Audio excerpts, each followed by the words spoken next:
Have you ever put on noise-canceling headphones and suddenly the world goes silent?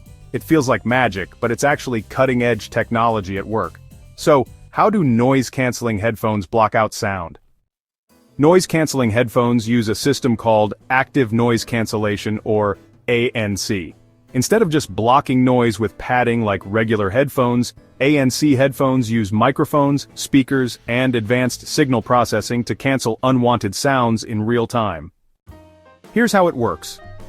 The built-in microphones on the headphones listen to the surrounding noise, whether it's airplane engines, traffic, or chatter.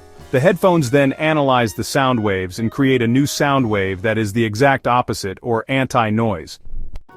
When these two waves meet, they cancel each other out, a process known as destructive interference.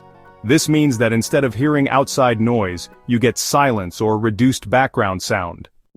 Noise cancellation works best for consistent, low-frequency sounds like engine hums or air conditioning.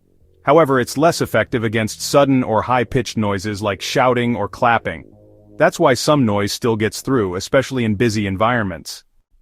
Many noise-canceling headphones also have a transparency mode, which allows some sound to pass through, so you can stay aware of your surroundings when needed. Want more tech breakdowns? Drop a comment with your next topic.